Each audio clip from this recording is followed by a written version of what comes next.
What's up, y'all? This is Gus of Gruesome. You're watching RichardMetalFan.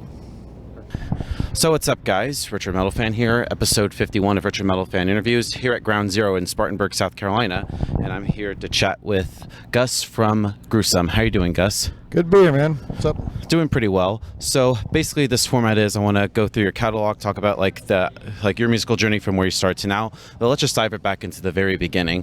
What were the first bands that got you into metal, and what made you want to start playing drums? I remember being a kid and watching MTV's Headbangers Ball. So I eventually got into like Twisted Sister, Metallica, Megadeth. Back when MTV played music. Yeah. I mean, I'm old. I'm 45 now, so.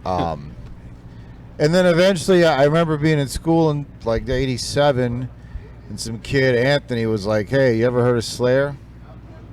I'm like, "No," and he goes, "Well, if you want to be a real metalhead, that's where you got to go." So I got Rain and Blood, and I literally remember the whole experience of the first time I heard that record. Like, it just, like, I knew right then and there at 9 years old, I was like, well, this is what I want to do. Awesome. And so what were your bands like pre-Gruesome? When I was a kid, I had a band called Sickness, Florida death metal band. Yeah. Then, The Ornaments of Mutilation. Correct. Wow. All right. Yeah, 1995 or something. Yeah, I was one. So then, like a couple years later, I started playing on and off for the next several years with Malevolent Creation. And then I left that band in 2014 and called Matt up about this ridiculous idea that he and I shared one night, and here we are. Yeah, and that was kind of like the start of Gruesome. Yeah, it was literally, I was out helping my buddy Sean Reiner Tech on the DTA tour, and I got to play drums every night on Baptized in Blood. And Matt played with Exhumed. Matt and I got hammered that night. We were like, oh my God, how much do we love death, yada, yada, yada. We should do a DTA, but with Rick Ross and Terry Butler playing Leprosy stuff.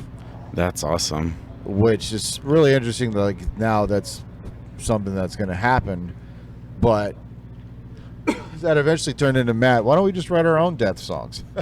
Why don't we just write our own death songs? As if death continued after Sound of Perseverance. I mean, it is a ridiculous idea if you think about it on paper. You know what I mean? It's like, what do you mean write songs that death wrote? I don't get it. But then he sent me a demo. I was incredibly impressed with it. I recorded live drums for it, sent it back. Then we sent some of that stuff to James Murphy, who's a buddy of ours. I'm like, James, is this good? And he calls me and he goes, dude, this is really good. I called Matt and I'm like, hey, dude, James Murphy says this is good. That means we're doing it. Yeah, got the approval from him himself. From the source. So talking about that first Gruesome album, Savage Land, how was that whole writing and recording process for that? I mean, it was really that. Matt would write demos in California. By the time that we realized we were going to make a record, I had gotten my buddy Daniel Gonzalez from Possessed in the band. He was local. And Robin I've known since I'm 15 years old. Got her in the band. You know, solidified a lineup, and then we decided to make a record, which was Matt making demos in California, sending them to Dan and I.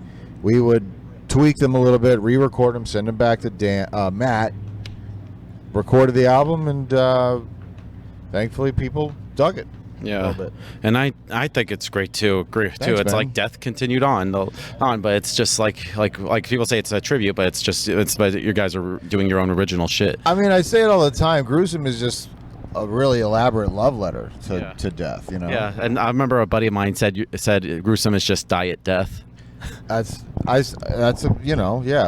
if death is Pepsi, we're RC Cola. That's great.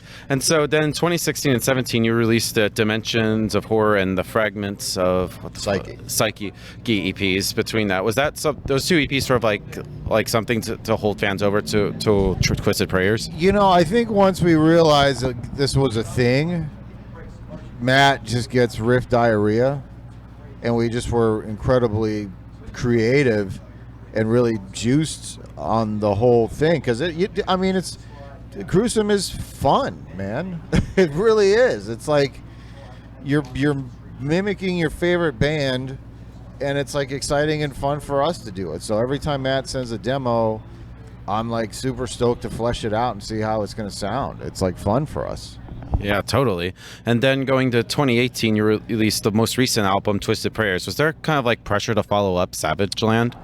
You know, I think we, no matter what, and this is something that people may not realize or whatever, but, you know, there's an immense amount of pressure, always. Yeah. You know, we're held up to this incredible standard that Chuck set for the world. And, you know, it's a big ask, right? Like, hey, dude, like, we love Death. Do you guys think it's cool if we play songs that sound like Death? And so a great amount of care goes into every song we write, but we definitely made we had a conversation, okay, this has got to be the next level. Oh, right. Right. And since it's been 4 years since Twisted Prayers, have you all started working on the next Gruesome full length? Yeah, we're about halfway through the writing process. Obviously, we had a conversation early on in the pandemic about, you know, is it really even worth releasing music right now? So we just sort of shelved the idea. We're doing this tour.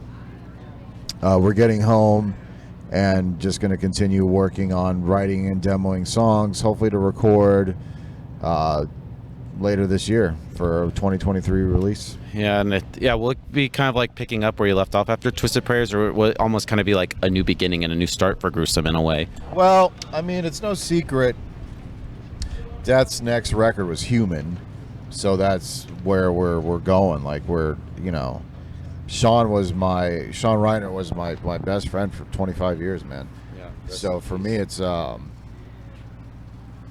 you know, it's an emotional thing. And this, you know, I'm going to be measured up against that standard, me as the drummer or whatever. So it's a huge amount of hey, kitty. Cameo from the kitty. Little Pancake over here. That's her name, Pancake. Oh, Pancake the cat. Pancake and I already made friends. Hey, darling. All right. Had to steal the show. Yeah. Stole the thunder. Yeah, can't hate animals. All right. All right, and then also, I think it was like the day after Twisted Prayers, you released Create to Kill, Summon to Rise. Tell me a little bit about that. Nobody really talks about it. Oh, yeah. No, it's, you know, I've been a guitar player longer than I've been a drummer.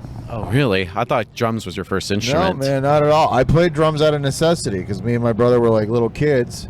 And we were like, well, if we want to play in a band, someone's got to play drums. So I went to a friend's house. I sat down behind his kit, and it turns out I could play some drums. So I just sort of ran with it. And I love playing drums, but I love playing guitar. And I love thrash metal, and I got a few friends that are good drummers, a few friends that are good singers. So I was just like, let me make a thrash record and see who can help a brother out.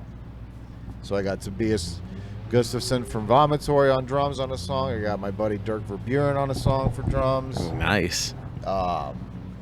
Dude, I got a killer grindcore record coming out with Dirk. Oh, shit. Called Kill Division. Yeah. Yeah, and like with you have like so many bands: Kill Division, I got a lot Left to going Die, on. Living Monstrosity, Union Black. Like Yeah. with like is there like a similar kind of like mind frame or like you have to put yourself in like a different field depending on the project, or is there like a method of madness that applies to everything? There is. I always do have a method in my creative process as far as something I'll write or record. You know, for me, everything starts with a riff or an idea. And then I'm fortunate that I can flesh them out because I play all the instruments. And then it's sort of like just putting on a different hat. Like, am I going to write a grindcore song today? Am I going to write a melodic metal song? Am I going to write a thrash song? Am I going to write a death metal song? You know, you just sort of pick what you're going to do that day, get really high, and hope the riff gods are good to you that day. Yeah, and that's awesome. So before we go, I just want to thank you so much for this interview. It's going to be a kick-ass show tonight. Is just anything else with Gruesome and your other projects that you would like to promote? Well, definitely check out the Kill Division featuring Dirk Verburen from Megadeth on drums, Kyle Simons from Malevolent Creation and Hate Plow on vocals, Jeremy Kling on bass from Venom Inc. and Inhuman Condition. So if you like Terrorizer, Old Napalm Death Style grindcore, this is your jam. I got the Union Black, which is like a melodic metal Depeche Mode typo negative type thing, and then some new Gruesome coming at you hopefully in the early 2023. That's what I'm thinking. Awesome. So thank you, Gus. Thank you, brother. Appreciate Everybody, it. Gus from Gruesome. We'll see you next time.